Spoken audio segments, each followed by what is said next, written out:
ವೃಷಭ ರಾಶಿಯ ವೀಕ್ಷಕರೆಲ್ಲರಿಗೂ ಸಹ ವಿಠಲ್ ಭಟ್ ಮಾಡುವಂತಹ ನಮಸ್ಕಾರ ಹಾಗೂ ಚಾನಲ್ಗೆ ಸ್ವಾಗತ. ವೀಕ್ಷಕರೇ, ಈ ಒಂದು ವಿಡಿಯೋದಲ್ಲಿ ನಾನು ಫೆಬ್ರವರಿ ತಿಂಗಳಿಗೋಸ್ಕರ ವೃಷಭ ರಾಶಿಯವರಿಗೋಸ್ಕರ 3 ನಿಗೂಢವಾದಂತಹ ಎಚ್ಚರಿಕೆಗಳು ಹಾಗೂ 3 ಮುತ್ತಿನಂತ ಶುಭ ವಿಚಾರಗಳನ್ನ ತಿಳಿಸಲಿದ್ದೇನೆ. ಸೊ ದಯವಿಟ್ಟು ವಿಡಿಯೋನ ಲೈಕ್ ಮಾಡ್ಲಿಕ್ಕೆ ಮರಿಬೇಡಿ. ವಾಟ್ಸಪ್, ಫೇಸ್ಬುಕ್, ಮೆಸೆಂಜರ್ ಎಲ್ಲ ಕಡೆ ಈ ವಿಡಿಯೋನ ಶೇರ್ ಮಾಡಲಿಕ್ಕೆ ಮರಿಬೇಡಿ. ಮೊದಲನೇದಾಗಿ ಗ್ರಹ ಸ್ಥಿತಿಗಳು ಫೆಬ್ರವರಿ ತಿಂಗಳೇನಿದೆ ನೋಡ್ಕೊಂಬರೋಣ. ಫೆಬ್ರವರಿ ತಿಂಗಳಲ್ಲಿ ಪ್ರಮುಖವಾಗಿ ಚಂದ್ರನನ್ನು ಹೊರತುಪಡಿಸಿ ಪ್ರಮುಖವಾಗಿ ಒಂದು 5 ಗ್ರಹ ಸ್ಥಿತಿಗಳಲ್ಲಿ ಬದಲಾವಣೆಗಳು 5 ಬದಲಾವಣೆಗಳಾಗುತ್ತಾ ಇದೆ. ಫೆಬ್ರವರಿ 1ನೇ ತಾರೀಕೆ ಮಕರ ರಾಶಿಗೆ ಬುಧ ಗ್ರಹ ಬರ್ತಾನೆ. ಫೆಬ್ರವರಿ 5ನೇ ತಾರೀಕು ಮಕರ ರಾಶಿಗೆ ಕುಜ ಗ್ರಹ ಬರ್ತಾನೆ. ಫೆಬ್ರವರಿ 11ನೇ ತಾರೀಕು ಮಕರ ರಾಶಿಗೆ ಶುಕ್ರ ಗ್ರಹ ಬರ್ತಾನೆ. ಒಂಥರ ಮಕರಕ್ಕೆ 3 ಗ್ರಹಗಳು ಅಂದ್ರೆ ತ್ರಿಗ್ರಹ ಯೋಗ ಮಕರ ರಾಶಿಯಲ್ಲಿ. ಫೆಬ್ರವರಿ 13ನೇ ತಾರೀಕು ಕುಂಭರಾಶಿಗೆ ರವಿಗ್ರಹ ಬರ್ತಾನೆ. ಫೆಬ್ರವರಿ 19ನೇ ತಾರೀಕು ಕುಂಭರಾಶಿಗೆ ಬುಧ ಗ್ರಹ ಬರ್ತಾನೆ.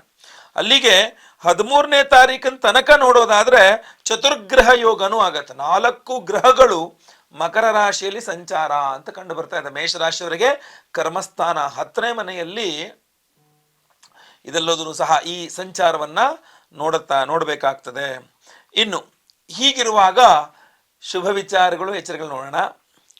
ಇನ್ನು ಮೊದಲನೇದಾಗಿ ಫೆಬ್ರವರಿ ತಿಂಗಳ ಶುಭ ವಿಚಾರಗಳನ್ನು ನೋಡೋದಾದ್ರೆ ಮೊದಲನೇ ಶುಭ ವಿಚಾರ ಫೆಬ್ರವರಿ ತಿಂಗಳಿಗೋಸ್ಕರ ವೃಷಭ ರಾಶಿಯವರಿಗೋಸ್ಕರ ಏನಪ್ಪಾ ಅಂತಂದ್ರೆ, ವೃಷಭ ರಾಶಿಯವರಿಗೆ ಫೆಬ್ರವರಿ ತಿಂಗಳಲ್ಲಿ ಒಂದು ಮೊದಲ 2 ವಾರಗಳು ಬೇಡ 19ನೇ ತಾರೀಕಿನ ತನಕ ನೀವು ಆಗೋದೇ ಇಲ್ಲ ಅನ್ಕೊಂಡ ಕೆಲಸಗಳು ಸಹ ಆಗ್ಬಿಡುತ್ತೆ ಅಂತ.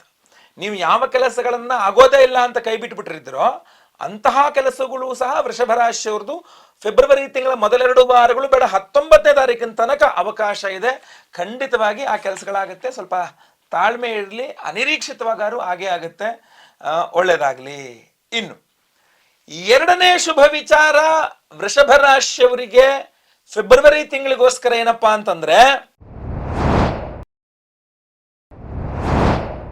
ಸಪ್ತಮಾಧಿಪತಿಯಾದಂತಹ ಕುಜಗ್ರಹ ಪರಮೋಚ್ಚ ಸ್ಥಿತಿಗೆ ಬರ್ತಾನೆ. ಆದ್ರಿಂದ ವೃಷಭ ರಾಶಿಯ ಅವಿವಾಹಿತರಿಗೆ ವಿವಾಹದ ವಿಚಾರದಲ್ಲಿ ಸಿಕ್ಕಾಪಟ್ಟೆ ಅನುಕೂಲ ಆಗತ್ತೆ. ಅಂದ್ರೆ ಅವಿವಾಹಿತರಿದ್ದೀರಿ, ನೀವು ವಿವಾಹವಾಗಬೇಕು ಅಂತಂದ್ರೆ ಖಂಡಿತವಾಗಿ ಫೆಬ್ರವರಿ ತಿಂಗಳಲ್ಲಿ ಪ್ರಯತ್ನ ಮಾಡಿದರೆ ಅದು ಫೆಬ್ರವರಿ 5ನೇ ತಾರೀಕಿನ ನಂತರ ಕುಜ ಪರಮೋಚ್ಚ ಸ್ಥಿತಿಗೆ ಹೋಗ್ಬಿಡ್ಬೇಕು. ಸೊ ಅದರಿಂದ ಫೆಬ್ರವರಿ ತಿಂಗಳ ಮೊದಲ ವಾರದ ನಂತರ ನಿಮಗೆ ಅವಿವಾಹಿತ ವೃಷಭ ರಾಶಿಯವರಿಗೆ ವಿವಾಹದ ವಿಚಾರದಲ್ಲಿ ಅನುಕೂಲವಾಗಲಿದೆ. ಏನಾದರೂ ಸರ್ಪದೋಷದಿಂದಲೋ ಅಥವಾ ಗುರುಬಲ ಇಲ್ಲ ಅನ್ನುವ ಕಾರಣದಿಂದಲೋ ಅಥವಾ ಹಲವಾರು ಬೇರೆ ಬೇರೆ ಕಾರಣಗಳಿಂದ ನಿಮಗೆ ಮದುವೆ ಫಿಕ್ಸ್ ಆಗಿದೆ ಕಟ್ಟಾಗ್ತಾ ಇದ್ರೆ, ವಿಶೇಷವಾಗಿ ಸರ್ಪದೋಷ ಇತ್ಯಾದಿಗಳಿಂದ ನಾವು ಅದಕ್ಕೆ ಪರಿಹಾರವನ್ನ ಜನವರಿ ತಿಂಗಳಲ್ಲೇ ಮಾಡ್ತಾ ಇದ್ದೇವೆ. ಜನವರಿ 25ನೇ ತಾರೀಕು ಗುರುವಾರದಂದು ನಾವು ಅದಕ್ಕೆ ಪರಿಹಾರ ಸ್ವರೂಪ ಆಶ್ಲೇಷ, ಬಲಿಪೂಜೆ, ಸರ್ಪಶಾಂತಿ ಹೋಮಗಳನ್ನು ಮಾಡ್ತಾ ಇದ್ದೇವೆ. ಸಂಕಲ್ಪ ಸೇವೆಗೆ ಬೇಕಾದ್ರೆ ನೀವು ಹೆಸರನ್ನು ಕೊಟ್ಕೊಳ್ಬಹುದು ಸ್ಕ್ರೀನ್ ಮೇಲೆ ಇರ್ತಕ್ಕಂಥ ನಂಬರ್ಗೆ. ಈ ವಿಡಿಯೋ ಎಂಡಲ್ಲಿ ನಿಮಗೆ ಅದರ ಬಗ್ಗೆ ಎಲ್ಲ ನಾವು ಏನೇನು ಹೋಮಗಳು ಮಾಡ್ತಾ ಇದ್ದೇವೆ ಎಲ್ಲ ವಿಚಾರಗಳು, ವಿಶೇಷ ಪ್ರಸಾದ ಏನು ಅನ್ನೋದು ಸಹ ತಿಳಿಸಲಿದ್ದೇನೆ. ಇನ್ನು 3ನೇ ಶುಭ ವಿಚಾರ ವೃಷಭ ರಾಶಿಯವರಿಗೆ ಫೆಬ್ರವರಿ ತಿಂಗಳಿಗೋಸ್ಕರ ಏನಪ್ಪಾ ಅಂತಂದ್ರೆ, ವೃಷಭ ರಾಶಿಯವರೇನಾದ್ರೂ ಪಿತ್ರಾರ್ಜಿತ ಆಸ್ತಿಗೋಸ್ಕರ ಪ್ರಯತ್ನ ಮಾಡ್ತಾ ಇದ್ರೆ ಅಥವಾ ನೀವು ಯಾವುದಾದ್ರೂ ಭೂಮಿಯನ್ನ ಖರೀದಿ ಮಾಡಲಿಕ್ಕೆ ಪ್ರಯತ್ನ ಮಾಡ್ತಾ ಇದ್ರೆ ಖಂಡಿತವಾಗಿ ನಿಮಗೆ ಅನುಕೂಲವಾಗುತ್ತೆ. ವೃಷಭ ರಾಶಿಯವರಿಗೆ ಭೂಮಿಗೆ ಏನಾದ್ರು ಪಿತ್ರಾರ್ಜಿತ ಆಸ್ತಿ ಅಥವಾ ಭೂಮಿ, ಯಾಕಂದ್ರೆ ಭೂಮಿಕಾರಕನಾಗಿರತಕ್ಕಂಥವನೇ ಪರಮೋಚ್ಚ ಸ್ಥಿತಿ ಇದೆ. ಅದರಲ್ಲೂ ಭೂಮಿಯನ್ನ ಸೇಲ್ ಮಾಡ್ಲಿಕ್ಕೆ ನೀವು ಇಟ್ಟಿದ್ರು ಸಹ ಪಟ್ಟಂತ ಸೇಲ್ ಆಗುತ್ತೆ. ನೀವು ಖರೀದಿ ಮಾಡ್ತೀನಿ ಅಂತ ಪ್ರಯತ್ನ ಮಾಡಿದ್ರು ಪಾರ್ಟ್ನರ್ಶಿಪ್ ಅಲ್ಲಿ ಸ್ವಲ್ಪ ಪ್ರಯತ್ನ ಮಾಡಿದ್ರೆ ಖರೀದಿ ಮಾಡ್ಲಿಕ್ಕೂ ಆಗುತ್ತೆ. ಅಥವಾ ನಿಮ್ಮ ನೀವು ಹುಟ್ಟೂರಿನಿಂದ ತುಂಬಾ ದೂರದ ಊರಲ್ಲಿ ಏನಾದ್ರು ನೀವು ಭೂಮಿಯನ್ನ ಖರೀದಿ ಮಾಡ್ಲಿಕ್ಕೆ ಪ್ರಯತ್ನ ಮಾಡಿದ್ರೆ ಅದು ಸಹ ಸ್ವಲ್ಪ ಯಶಸ್ಸಾಗಿದೆ. ಈಗ ಉದಾಹರಣೆಗೆ ಅದು ಉತ್ತರ ಕರ್ನಾಟಕವೋ, ದಕ್ಷಿಣ ಕನ್ನಡವೋ, ಉತ್ತರ ಕನ್ನಡ ಜಿಲ್ಲೆಯೋ, ಉತ್ತರ ಕರ್ನಾಟಕವೋ, ಅಥವಾ ಈಗ ಬೇರೆ ಒಟ್ಟು ದೂರದೆಲ್ಲೋ ಹುಟ್ಟಿರ್ತೀರಿ ನೀವು ಅನ್ಕೊಳ್ಳಿ. ಬೆಂಗಳೂರು, ಮೈಸೂರಿಗೆ ದೂರದಲ್ಲೆಲ್ಲೋ ನೀವು ಸೈಟ್ ತಗೋಬೇಕು ಅನ್ಕೊಂಡಿರ್ತೀವಿ. ವೃತ್ತಿ ಧರ್ಮ ಎಲ್ಲೋ ಬೆಂಗಳೂರು ಕೆಲಸ ಮಾಡ್ತಿರ್ತೀವಿ, ಒಂದು ಸೈಟ್ ತಗೋಬೇಕು ಅನ್ಕೊಂತೀರಾ, ಅನುಕೂಲ ಆಗುತ್ತೆ. ಅಥವಾ ಎಲ್ಲೋ ಒಂದು ಇಲ್ಲಿರ್ತೀರಾ, ಊರಲ್ಲೋ ಒಂದು ಜಾಗ ಇದೆ ಅದನ್ನ ಮಾರಬೇಕು ಅನ್ಕೊಂಡಿರ್ತೀರಾ, ಅದು ಆಗುತ್ತೆ. ವ್ಯಯಾಧಿಪತಿಯಾಗಿ ಭೂಮಿಕಾರಕ ಪರಮೋಚ್ಚ ಸ್ಥಿತಿಯಲ್ಲಿ ಬಂದ ಅಂದ್ರೆ ಅದು ಆಗುತ್ತೆ. ಪಿತ್ರಾರ್ಜಿತ ಆಸ್ತಿ ವ್ಯವಹಾರಗಳೆಲ್ಲದೂ ಸಹ ಸಲೀಸ ತುಂಬಾ ಬೇಗ ಆಗ್ಬಿಡುತ್ತೆ ನಿಮ್ ಕೆಲಸಕ್ಕೆ, ಆಯ್ತಲ್ವಾ? ಸೊ ಅದರಿಂದ ಖಂಡಿತವಾಗಿ ಪ್ರಯತ್ನ ಮಾಡಿ, ಒಳ್ಳೇದಾಗ್ಲಿ. ಇನ್ನು ಮೊದಲನೇ ಎಚ್ಚರಿಕೆ ಫೆಬ್ರವರಿ ತಿಂಗಳಿಗೋಸ್ಕರ ವೃಷಭ ರಾಶಿಯವರಿಗೋಸ್ಕರ ಏನಪ್ಪಾ ಅಂತಂದ್ರೆ, ಹಣದ ವಿಚಾರವಾಗಿ ವೃಷಭ ರಾಶಿಯವರಿಗೆ ಸ್ತ್ರೀಯರಿಂದ ಮೋಸವಾಗುವ ಸಾಧ್ಯತೆ ಫೆಬ್ರವರಿ ತಿಂಗಳಲ್ಲಿ ಜಾಸ್ತಿ ಕಂಡು ಬರ್ತಾ ಇದೆ. ನೀವು ವೃಷಭ ರಾಶಿಯ ಸ್ತ್ರೀಯರೇ ಆದ್ರೂ ಇನ್ನೊಂದು ಸ್ತ್ರೀಯಿಂದ ದುಡ್ಡಿನ ವಿಚಾರದಲ್ಲಿ ನಿಮಗೆ ಮೋಸ ಆಗಬಹುದು.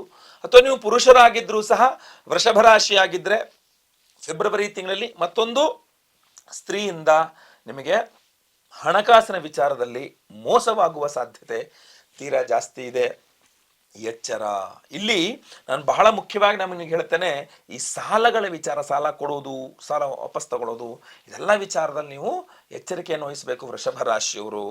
ನಿಮಗೆಲ್ಲ ಅನುಕೂಲವಾಗಲಿ ಅಂತಲೇ ನಾವು ಜನವರಿ 25ನೇ ತಾರೀಕು ನಿಮಗೆಲ್ಲ ಒಳ್ಳೆ ಅನುಕೂಲವಾಗಲಿ ಅಂತಲೇ ಋಣಬಾಧ ನಿವಾರಕ, ಅಂದ್ರೆ ಸಾಲ ಕೊಟ್ಟಿದ್ದಿರ್ಬೋದು, ಸಾಲ ತಗೊಂಡಿದ್ದು ತೀರ್ಸಕ್ಕಾಗದೆ EMI ಕಟ್ಟಕ್ಕಾಗದೆ ಇದ್ರೆ, ಅಥವಾ ಸಾಲ ಕೊಟ್ಟಿರ್ತಕ್ಕಂಥದ್ದು ವಾಪಸ್ ಮರುಪಾವತಿ ಮಾಡ್ಕೊಳಕ್ಕಾಗ್ತಾ ಇಲ್ಲ, ಈ ಥರದ್ದು ಏನೇ ಇದ್ರೂ ಸಹ ಪರಿಹಾರವಾಗಲಿ ಅಂತ ಋಣಬಾಧ ನಿವಾರಕ ಹೋಮವನ್ನು ಮಾಡ್ತಾ ಇದ್ದೇವೆ. ನೀವು ಅಡ ಇಟ್ಟ ಬಂಗಾರಗಳನ್ನು ಬಿಡಿಸ್ಕೊಳ್ಳೋ ರೀತಿಯಲ್ಲಿ ಅನುಕೂಲ ಆಗಲಿ ಅಂತ ಸ್ವರ್ಣಾಕರ್ಷಣ ಭೈರವ ಹೋಮವನ್ನು ಮಾಡ್ತಾ ಇದ್ದೇವೆ.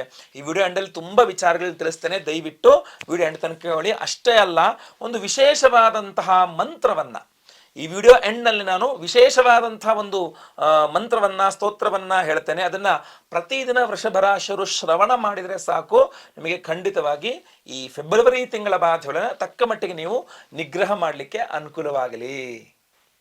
ಎರಡನೇ ಎಚ್ಚರಿಕೆ ವೃಷಭ ರಾಶಿಯವರಿಗೆ ಫೆಬ್ರವರಿ ತಿಂಗಳಿಗೋಸ್ಕರ ಏನಪ್ಪಾ ಅಂತಂದ್ರೆ, 13ನೇ ತಾರೀಕಿನ ನಂತರ, ಫೆಬ್ರವರಿ 13ನೇ ತಾರೀಕಿನ ನಂತರ ವೃಷಭ ರಾಶಿಯವರಿಗೆ ನೀವು ಎಲ್ಲಿ ಉದ್ಯೋಗ ಮಾಡ್ತಿದ್ರೋ ಅಲ್ಲಿ ಒಂಥರ ಕಾರಾಗೃಹ ವಾಸದ ಅನುಭವ ಆಗ್ಬಿಡುತ್ತೆ. ನೀವು ಆಫೀಸಿಗೆ ಹೋದಂಗೆ ಅನ್ಸಲ್ಲ ನಿಮಗೆ, ಅಥವಾ ನೀವು ಎಲ್ಲಿ ಕೆಲಸ ಬಿಸ್ನೆಸ್ ಹೋಗ್ತಿರೋ, ಆಫೀಸ್ಗೆ ಹೋಗ್ತಿರೋ, ನೀವು ಆಫೀಸಿಗೆ ಹೋಗಿದ್ದೀನಿ ನಿಮ್ಗೆ ಅನ್ಸಲ್ಲ, ಎಲ್ಲೋ ಜೈಲಿಗೆ ಹೋಗಿದ್ದೀನಿ ಅಂತ ಅನ್ಸುತ್ತೆ. ಅಷ್ಟು ಹಿಂಸೆ ಆಗ್ಬಿಡುತ್ತೆ, ರಿಸೈನೇ ಮಾಡೋಣ ಅಂತ ಅನ್ಸುತ್ತೆ. ಸೊ ಫೆಬ್ರವರಿ ತಿಂಗಳ 13ನೇ ತಾರೀಕು ದಾಟಿತು ಅಂದ್ರೆ ವೃಷಭ ರಾಶಿಯವರಿಗೆ ಉದ್ಯೋಗ ಸ್ಥಾನ ಒಂಥರ ಕಾರಾಗೃಹ ಅಂತ ಅನ್ಸಕತ್ ಬಿಡುತ್ತೆ. ಇಲ್ಲಿಂದ ಬಿಡುಗಡೆ ಆಗಿ ಹೋಗ್ಬಿಟ್ರೆ ಸಾಕಪ್ಪ, ಕೆಲಸ ಬಿಟ್ಬಿಡೋಣ, ರಿಸೈನ್ ಮಾಡೋಣ ಅಂತೆಲ್ಲ ಮನ್ಸಿಗೆ ಅನ್ಸಕ್ಕೆ ಹಟ್ಬಿಡುತ್ತೆ. ಇಲ್ಲೋ ನಾನು ಆಫೀಸಲ್ಲಿ ಇದ್ದೀನಿ ಅನ್ನಲ್ಲ, ನೀವು ಜೈಲಲ್ಲಿ ಇದ್ದೀನಿ ಅಂತಾನೆ ಹೇಳಲಿಕ್ಕೆ ಶುರು ಮಾಡ್ಬಿಡ್ತೀರಾ. ಅಷ್ಟು ನೀವು ಫೆಡಪ್ ಆಗ್ಬಿಡ್ತೀರಾ ನಿಮ್ಮ ಉದ್ಯೋಗದ ವಿಚಾರದಲ್ಲಿ. ಬಟ್ ಅದನ್ನೆಲ್ಲ ಆದಷ್ಟು ಅವಾಯ್ಡ್ ಮಾಡಲಿಕ್ಕೆ ಪ್ರಯತ್ನ ಮಾಡಿ. ಹಂಗೆಲ್ಲ ಆಗದಿರಂಗೆ ಮಾನಸಿಕವಾಗಿ ರೆಡಿಯಾಗಿ, ಏನೂ ತೊಂದರೆ ಇಲ್ಲ, ಏನೇ ಸಮಸ್ಯೆಗಳಾದರೂ ಪರಿಹಾರ ಹುಡುಕೋಣ, ಪರಿಹಾರ ಮಾಡೋಣ. ನಾವಂತೂ ಜನವರಿ ತಿಂಗಳಲ್ಲೇ ಮಾಡ್ತಾ ಇದ್ದೇವೆ, ಹುಣ್ಣಿಮೆಯ ದಿವಸ. ಖಂಡಿತ ಸಂಕಲ್ಪ ಸೇವೆ ಕೊಟ್ಕೊಳ್ಳಿ, ಒಳ್ಳೇದಾಗ್ಲಿ. ಇನ್ನು ಮೂರನೇ ಎಚ್ಚರಿಕೆ ವೃಷಭ ರಾಶಿಯವರಿಗೆ ಫೆಬ್ರವರಿ ತಿಂಗಳಿಗೋಸ್ಕರ ಏನಪ್ಪಾ ಅಂತಂದ್ರೆ, ವೃಷಭ ರಾಶಿಯವರು ಫೆಬ್ರವರಿ ತಿಂಗಳಲ್ಲಿ ಕಾಲಿಗೆ ಏಟು ಮಾಡ್ಕೊಳ್ತಕ್ಕಂಥದ್ದು, ಕಾಲು ಊದ್ಕೊಳ್ತಕ್ಕಂಥದ್ದು, ದಪ ಆಗ್ತಕ್ಕಂಥದ್ದು, ಇದೆಲ್ಲ ಸಾಧ್ಯತೆ ಜಾಸ್ತಿ ಇದೆ. ಈ BP ವೇರಿಯೇಷನ್ಸ್ ಆದ್ರೂ ಕೂಡ ಕಾಲು ಒಂದ್ಸಲ ಊದ್ಕೊಂಡ್ಬಿಡುತ್ತೆ, ಆಯ್ತಲ್ವಾ? ಅಥವಾ ನೀವೆಲ್ಲೋ ಬಿದ್ದು ಏಟು ಮಾಡ್ಕೊಂಡ್ರು ಕಾಲು ಊದ್ಕೊಂಡ್ಬಿಡುತ್ತೆ, ಆಯ್ತಾ? ಸೊ ಅದ್ರ ರಕ್ತ ಸಂಚಾರ ಸರಿಯಾಗಿ ಆಗಿಲ್ಲ ಕಾಲಿಗೆ ಅಂದ್ರೆ ಕಾಲು ಊದ್ಕೊಂಡ್ಬಿಡುತ್ತೆ.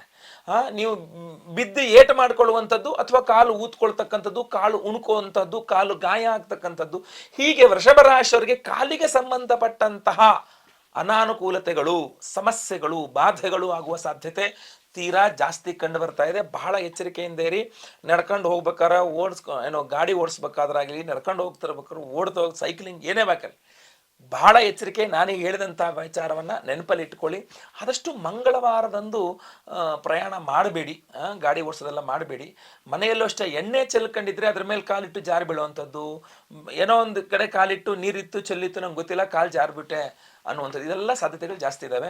ಸೊ ಆದ್ದರಿಂದ ಬಹಳ ಎಚ್ಚರಿಕೆಯಿಂದಿರಿ, ಕಾಲಿಗೆ ಗಾಯ ಮಾಡ್ಕೊಳ್ತೀರಾ. ಇನ್ನು ವಿಶೇಷವಾಗಿ ನಾನು ಒಂದು ಸ್ತೋತ್ರ ಪರಿಹಾರವನ್ನು ಹೇಳ್ತೇನೆ.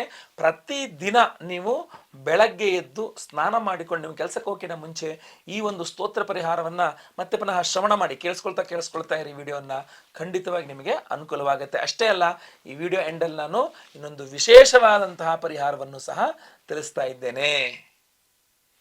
ನಮ್ಮ ಯಾಗಶಾಲೆಯಲ್ಲಿ ಜನವರಿ 25ನೇ ತಾರೀಕು ಗುರುವಾರ ಬಣದ ಹುಣ್ಣಿಮೆ ಅಂತ ಬಹಳ ವಿಶೇಷವಾದಂತಹ ದಿವಸ. ಅವತ್ತಿನ ದಿವಸ ನಮ್ಮ ಯಾಗಶಾಲೆಯಲ್ಲಿ ಬಹಳ ಪ್ರಮುಖವಾಗಿ ಋಣಬಾಧ ಪರಿಹಾರ ಹೋಮ ಅಂತ ಮಾಡ್ತಾ ಇದ್ದೇವೆ. ಅಂದ್ರೆ ಸಾಲ ಬಾಧೆಗಳನ್ನ, ಋಣಬಾಧೆ ಅಂದ್ರೆ ನೀವು ಸಾಲ ಕೊಟ್ಟಿದ್ದಿರಬಹುದು ಅಥವಾ ಸಾಲ ತಗೊಂಡಿದ್ದಿರಬಹುದು, ಸಾಲ ಕೊಟ್ಟಿದ್ದು ಮರಳಿ ವಾಪಸ್ ಬರ್ತಾ ಇಲ್ಲ ಅನ್ನುವ ಚಿಂತೆ ಇದ್ದರೂ ಸಹ, ಅಥವಾ ನೀವೇ ಸಾಲ ತಗೊಂಡಿದ್ದು ತೀರ್ಸ್ಲಿಕ್ಕಾಗ್ತಾ ಇಲ್ಲ, EMI ಕಟ್ಟಕ್ಕಾಗ್ತಾ ಇಲ್ಲ, ಫುಲ್ಲು ಟೆನ್ಷನ್ ಆಗ್ಬಿಟ್ಟಿದೆ ಅನ್ನುವಂಥದ್ದಿದ್ರೆ ಖಂಡಿತವಾಗಿ ನಾವು ರಣಬಾಧಾ ನಿವಾರಕ ಹೋಮ ಅಂತ ಮಾಡ್ತಾ ಇದ್ದೇವೆ. ಅಷ್ಟೇ ಅಲ್ಲ, ಇನ್ನು ಕೆಲವರು ಸಾಲದ ಜೊತೆಗೆ ಬಂಗಾರವನ್ನು ಅಡ ಇಟ್ಬಿಟ್ಟಿರ್ತಾರೆ. ಬಂಗಾರ ಖರೀದಿ ಕೂಡ ಮಾಡ್ಲಿಕ್ಕಾಗದೇ ಇರ್ತದೆ. ಎಲ್ಲೋ ಸೇಟುಗಳ ಅಂಗಡಿಗಳಲ್ಲೋ ಅಥವಾ ಬ್ಯಾಂಕ್ನಲ್ಲೋ ಅಥವಾ ಯಾರ ಕೈನಲ್ಲೋ ಅಡ ಇಟ್ಕೊಂಡು ಗೊತ್ತಿಲ್ಲದೆ ಅಲ್ಲೂ ಕೂಡ ಎಷ್ಟೊಂದು ಜನ ಅಡ ಇಟ್ಬಿಟ್ಟಿರ್ತಾರೆ. ಗಂಡಂಗೆ ಗೊತ್ತಿಲ್ಲದೆ ಹೆಂಡತಿ ಬಂಗಾರನ ಕೊಟ್ಬಿಟ್ಟಿರ್ತಾಳೆ, ಯಾರಿಗೂ ಏನೋ ವ್ಯವಹಾರಗಳಿಗೆಲ್ಲ ಕೊಟ್ಬಿಟ್ಟಿರ್ತಾಳೆ. ಪರವಾಗಿಲ್ಲ, ಏನೋ ಒಂಚೂರು ಲಾಭ ಆದರೆ ಏನೋ ಒಂಚೂರು ಮನೆಗೆ ಅನುಕೂಲ ಆಗುತ್ತೇನೋ ಅಂತ ಯಜಮಾನ್ರಿಗೂ ಹೇಳಿರಲ್ಲ, ಅಲ್ಲಿ ಹೋಗಿರೋ ಬಂಗಾರ ವಾಪಸ್ ಬರ್ತಾರಲ್ಲ.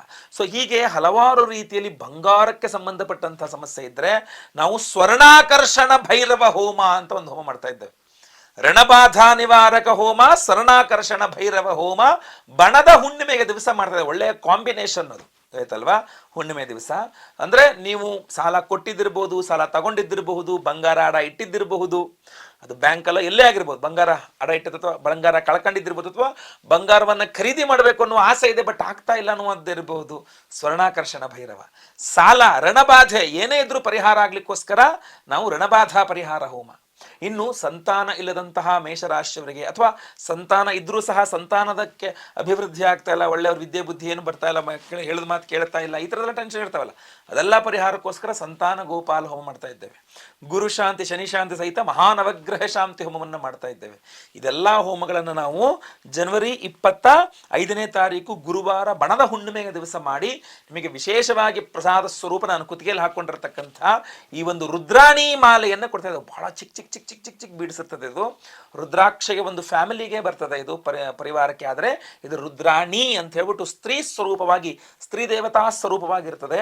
ಸೊ ಈ ರುದ್ರಾಣಿ ಮಾಲೆಯ ವೈಶಿಷ್ಟ್ಯತೆ ಏನಪ್ಪಾ ಅಂದ್ರೆ ರಣಬಾಧಾ ನಿವಾರಕ ಹೋಮ, ಸ್ವರ್ಣಾಕರ್ಷಣ ಭೈರವ ಹೋಮ ಇತ್ಯಾದಿ ವಿಶೇಷವಾದಂತಹ ಹೋಮಗಳಿದನ್ನ ಎನರ್ಜೈಸ್ ಮಾಡಿ ನಿಮಗೆ ಕೊಡ್ತಾ ಇದ್ದೇವೆ. ನೀವು ಇದನ್ನ ಧಾರಣೆ ಮಾಡ್ಕೊಂಡ್ಬಿಡ್ಬೇಕು ಪ್ರತಿಯೊಬ್ಬರು ಸಹ. ಇದೇನು ಚಿಕ್ಕದಾಗಿ ಒಳಗಡೆ ಇರ್ತದೆ, ಯಾರು ಗೊತ್ತೂ ಆಗಲ್ಲ ನೀವು ಹಾಕೊಂಡಿರ್ತಕ್ಕಂಥ, ಅಷ್ಟು ಲೈಟ್ ವೇಟು, ಅಷ್ಟು ನಿಮಗೆ ಏನು ಗೊತ್ತೇ ಆಗಲ್ಲ ಹಾಕೊಂಡಿರ್ತಕ್ಕಂಥದ್ದು. ಆದರೆ ಇದು ನಿಮ್ಮ ಸಾಲಗಳನ್ನ ತೀರಿಸುವ ವಿಚಾರದಲ್ಲಿ ನೀವು ಮಾಡುವ ದೃಢ ನಿರ್ಧಾರ ಇದೆಯಲ್ಲ, ಅದಕ್ಕೆ ಸ್ವಲ್ಪ ಸಹಾಯ ಮಾಡ್ತದೆ. ಇಲ್ಲ ಸರ್, ಇನ್ಮೇಲೆ ಸಾಲ ಮಾಡಲೇಬಾರ್ದು ಅಂತ ಅನ್ಕೊಂಡಿದ್ದೀನಿ ಅಂತ ಅನ್ಕೊಂಡ್ರು ಕೂಡ ಹೋಗಿ ಸಾಲ ಮಾಡ್ಕೊಂಡ್ ಬಂದ್ಬಿಟ್ಟಿರ್ತೀರಲ್ವಾ, ಅದನ್ನ, ಅಥವಾ ಸಾಲ ಮಾಡಲೇಬೇಕಾದ ಅನಿವಾರ್ಯತೆಗಳು ಕೆಲವರು ಸೃಷ್ಟಿ ಆಗ್ಬಿಡುತ್ತಲ್ಲ, ಅದನ್ನ ಈ ಒಂದು ರುದ್ರಾಣಿ ಮಾಲೆ ನಿಗ್ರಹ ಮಾಡ್ತದೆ. ಅಥವಾ ಸಾಲಗಳು ಕೊಟ್ಬಿಟ್ಟಿದ್ದೀರಾ, ಎಷ್ಟು ಫೋನ್ ಮಾಡ್ರು ಎತ್ತಾ ಇಲ್ಲ, ಕೈ ಸಿಗ್ತಾ ಇಲ್ಲ, ತಪ್ಸ್ಕೊಂಡು ಓಡಾಡ್ತಾ ಇದ್ದಾರೆ, ಈ ರುದ್ರಾಣಿ ಮಾಲೆ ರಣಬಾಧಾ ನಿವಾರಕ ಹೋಮದಲ್ಲಿ ಅಭಿಮಂತ್ರಿತ ರುದ್ರಾಣಿ ಮಾಲೆಯನ್ನ ಧಾರಣೆ ಮಾಡಿಕೊಂಡು ಒಂದು ಪ್ರಯತ್ನ ಮಾಡಿ ನೋಡೋಣ. ಭಗವದಾನುಗ್ರಹ, ರುದ್ರಾಣಿ ಮಾಲೆಯ ಒಂದು ಅನುಗ್ರಹದಿಂದ, ಆ ರಣಬಾಧಾ ನಿವಾರಕ ಹೋಮದ ಒಂದು ಅನುಗ್ರಹದಿಂದ ನಿಮ್ಮ ಕಾರ್ಯ ಸಿದ್ಧಿ ಆಗ್ಬಿಡ್ಲಿ, ಬೇಗ ಕೊಡಬೇಕಾದ್ರಲ್ಲ ವಾಪಸ್ ಬೇಗ ಕೊಟ್ಬಿಡ್ಲಿ. ಅಷ್ಟೇ ಅಲ್ಲದೆ ಈ ಬಂಗಾರದ ವಿಚಾರ, ಎಲ್ಲೆಲ್ಲೋ ಬಂಗಾರ ಅಡ ಇಟ್ಬಿಟ್ಟಿದ್ದೀರಾ, ಅಥವಾ ಬಿಡಿಸ್ಕೊಳಕ್ಕಾಗ್ತಾ ಇಲ್ಲ, ಅಥವಾ ಬಂಗಾರ ತಗೊಂಡು ನೋಡಿದ್ದೀರಾ ಖರೀದಿ ಮಾಡೋಕ್ಕಾಗ್ತಾ ಇಲ್ಲ, ಈ ಥರ ಏನೇ ಸಮಸ್ಯೆಗಳಿದ್ರು ಬಂಗಾರದ ರಿಲೇಟೆಡ್ ಆಗಿರತಕ್ಕಂಥ ಪರಿಹಾರವಾಗಲಿ ಅಂತ ನಾವು ಸ್ವರ್ಣಾಕರ್ಷಣ ಭೈರವ ಹೋಮವನ್ನು ಮಾಡಿ ಅದರಲ್ಲೂ ಈ ಒಂದು ರುದ್ರಾಣಿ ಮಾಲೆಯನ್ನ ಅಭಿಮಂತ್ರಣೆ ಮಾಡ್ತಾ ಇದ್ದೇವೆ. ಈ ರುದ್ರಾಣಿ ಮಾಲೆಯನ್ನ ಧಾರಣೆ ಮಾಡಿಕೊಂಡು ಪ್ರಯತ್ನ ಮಾಡಿ ಆ ಬಡ್ಡಿ ಕಡದಿರಲಿ, ಆ ಬಂಗಾರ ಬಿಡಿಸ್ಕೊಂಡು ಬರೋಂಗಾಗ್ಲಿ ನಿಮಗೆ. ಯಾಕೆಂದ್ರೆ ಎಷ್ಟೋ ಜನ ಹೆಣ್ಣು ಮಕ್ಕಳು ಪಾಪ ತಾಳಿಯನ್ನು ಸಹ ಅಡ ಇಟ್ಬಿಟ್ಟಿರ್ತಾರೆ, ಎಷ್ಟು ಬೇಸರದ ಸಂಗತಿ. ಸೊ ಆದ್ರಿಂದ ಎಲ್ಲರಿಗೂ ಅವರವರು ಬಂಗಾರ ಮಾತ್ರ ಅಡ ಇಡಬಾರದು, ಯಾವುದೇ ಕಾರಣಕ್ಕೂ ಬಂಗಾರ ಅಡ ಇಡಬಾರದು, ಆಯ್ತಲ್ವಾ? ಸೊ ಅದರಿಂದ ಆದಷ್ಟು ನೀವು ಸಂಕಲ್ಪ ಸೇವೆ ಕೊಟ್ಕೊಳ್ಳಿ. ರಣಬಾಧಾ ಪರಿಹಾರ ಹೋಮ, ಸ್ವರ್ಣಾಕರ್ಷಣ ಭೈರವ ಹೋಮ, ಸಂತಾನ ಗೋಪಾಲ ಹೋಮ, ಅದೇ ರೀತಿಯಲ್ಲಿ ಗುರು ಶಾಂತಿ ಶನಿ ಶಾಂತಿ ಸಹಿತ ಮಹಾನವಗ್ರಹ ಶಾಂತಿ ಹೋಮಗಳು ಮಾಡ್ತಾ ಇದ್ದೇವೆ. ಸಂಕಲ್ಪ ಸೇವೆಗೆ ಹೆಸರು ಕೊಡೋರು ಸ್ಕ್ರೀನ್ ಇರ್ತಕ್ಕಂಥ ನಂಬರ್ಗೆ ನಿಮ್ಮ ಹೆಸರು, ಗೋತ್ರ ಗೊತ್ತಿದ್ರೆ ಗೋತ್ರ, ನಕ್ಷತ್ರ ಗೊತ್ತಿದ್ರೆ ನಕ್ಷತ್ರ, ನಿಮ್ಮ ರಾಶಿ, ನಿಮ್ಮ ವಿಳಾಸಗಳನ್ನು ಬೇಗ ವಾಟ್ಸಪ್ ಮಾಡ್ಕೊಳ್ಳಿ. ಲೈವಲ್ಲಿ ನಿಮ್ಮ ಹೆಸರು ಸಂಕಲ್ಪ ಆಗುತ್ತೆ, ಎಲ್ಲ ಹೋಮ ಲೈವ್ ನೋಡ್ತೀರಾ, ಹಾಗೂ ಪ್ರಸಾದ ನಿಮಗೆ ಸ್ಪೀಡ್ ಪೋಸ್ಟ್ ಮೂಲಕ ಖಂಡಿತವಾಗಿ ಬಂದು ಸೇರಲಿದೆ. ವಿಡಿಯೋ ಇಷ್ಟ ಆದರೆ ದಯವಿಟ್ಟು ಲೈಕ್ ಮಾಡ್ಲಿಕ್ಕೆ ಮರಿಬೇಡಿ. ವಾಟ್ಸಪ್, ಫೇಸ್ಬುಕ್, ಮೆಸೆಂಜರ್ ಎಲ್ಲ ಕಡೆ ಸಾಮಾಜಿಕ ಜಾಲತಾಣಗಳಲ್ಲಿ ವಿಡಿಯೋನ ಶೇರ್ ಮಾಡ್ಲಿಕ್ಕೆ ಮರಿಬೇಡಿ. ನೀವು ಸಬ್ಸ್ಕ್ರೈಬ್ ಮಾಡ್ಕೊಳ್ಳಿಲ್ಲ ಅಂದ್ರೆ ಕೆಳಗೆ ಸಬ್ಸ್ಕ್ರೈಬ್ ಅಂತ ಬಟನ್ ಇರುತ್ತೆ, ಸಬ್ಸ್ಕ್ರೈಬ್ ಮಾಡ್ಕೊಳ್ಳಿ. ಬೆಲ್ ಬಟನ್ ಬರುತ್ತೆ, ಬೆಲ್ ಬಟನ್ ಕ್ಲಿಕ್ ಮಾಡಿ ಆಲ್ ಅಂತ ಮಾಡ್ಲಿಕ್ಕೆ ದಯವಿಟ್ಟು ಮರಿಬೇಡಿ. ಮುಂದಿನ ವಿಡಿಯೋದಲ್ಲಿ ಮತ್ತೆ ಪುನಃ ಸಿಗ್ತೇನೆ. ಎಲ್ಲರಿಗೂ ಸಹ ಒಳ್ಳೆಯದಾಗ್ಲಿ. ಲೋಕ ಸಮಸ್ತ ಸುಖಿನೋ ಭವಂತು. ನಾರಾಯಣ ನಾರಾಯಣ ನಾರಾಯಣ. ಓಂ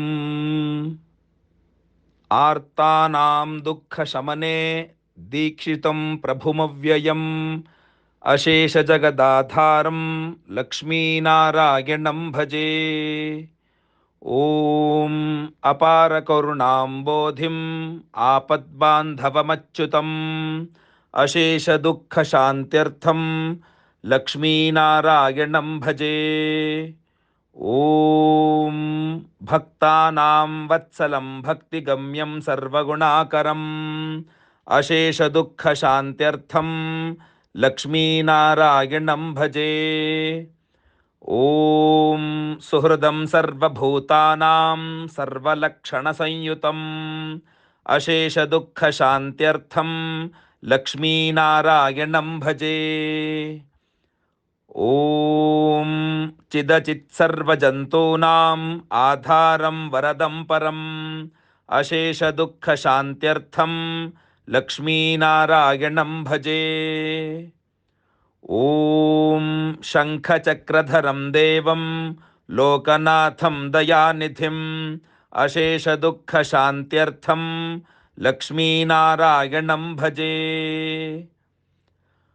ಓಂ ಪೀತಾಂಬರಧರಂ ವಿಷ್ಣುಂ ವಿಲಸತ್ಸೂತ್ರಶೋಭಿತಂ ಅಶೇಷ ದುಃಖ ಶಾಂತ್ಯರ್ಥಂ ಲಕ್ಷ್ಮೀನಾರಾಯಣಂ ಭಜೆ. ಓಂ ಹಸ್ತೇನ ದಕ್ಷಿಣೇನ ಯಜಂ ಅಭಯಪ್ರದಮಕ್ಷರಂ ಅಶೇಷ ದುಃಖ ಶಾಂತ್ಯರ್ಥಂ ಲಕ್ಷ್ಮೀನಾರಾಯಣಂ ಭಜೆ. ಓಂ ಯಃ ಪಠೇತ್ ಪ್ರಾತರುತ್ಥಾಯ ಲಕ್ಷ್ಮೀನಾರಾಯಣಾಷ್ಟಕಂ ವಿಮುಕ್ತಃ ಸರ್ವಪಾಪೇಭ್ಯಃ ವಿಷ್ಣುಲೋಕಂ ಸ ಗಚ್ಚತಿ. ಇತಿ ಶ್ರೀ ಲಕ್ಷ್ಮೀನಾರಾಯಣಾಷ್ಟಕಂ ಸಂಪೂರ್ಣಂ. ಹರಿ ಓಂ.